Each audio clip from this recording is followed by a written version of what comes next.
Hello, we are asked to sketch the graph of a rational function. We're also asked to find all the asymptotes.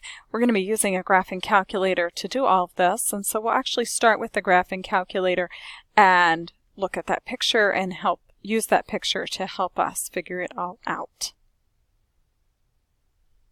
So here I am at my graphing calculator, and you can see that I'm in my y equals.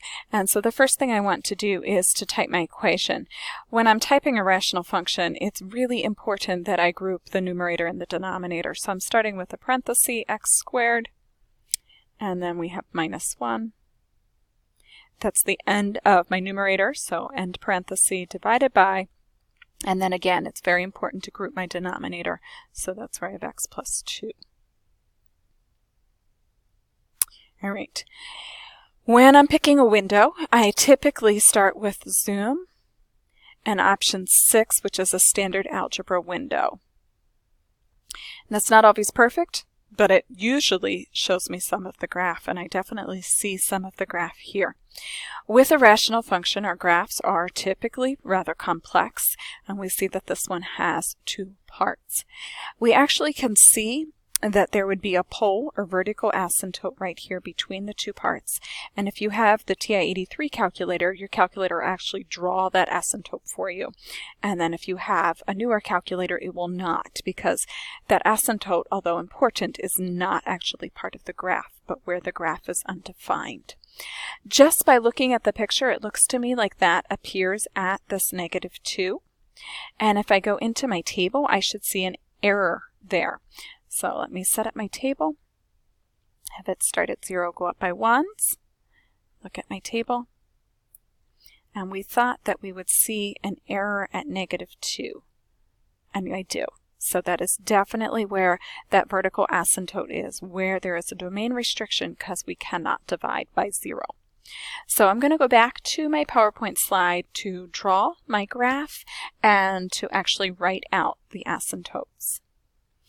So we had as our graph, we used a standard window, which our x-axis goes from -10 to +10, and our y-axis also goes from -10 to +10.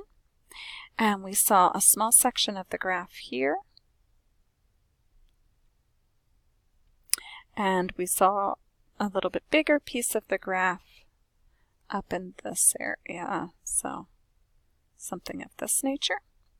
And so we observed right here what appears to be a vertical asymptote or pole.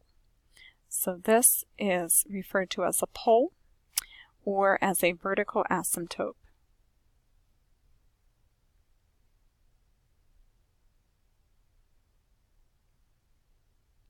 And we thought that that looked like it was at -2, and so we think that its equation will be x equals the -2, and that's from the graph.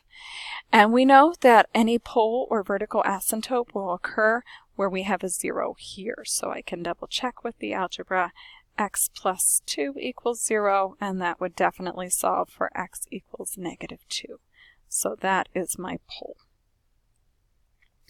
Now, we're also asked about limiting values or horizontal asymptotes.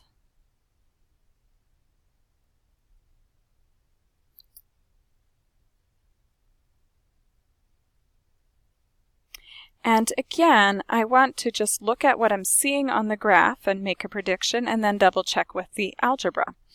So a limiting value is when the graph is approaching the same value on both sides.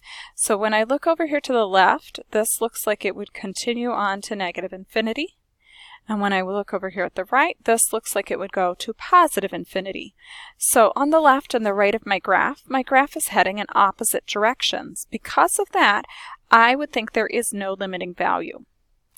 When I go back to my notes, the way to double check, and so we think there is none from the graph, is to compare degree. And so the degree here is 2. And the degree down here is the unwritten 1.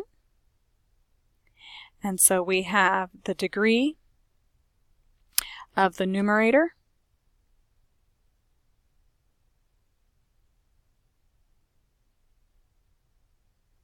which is greater than the denominator.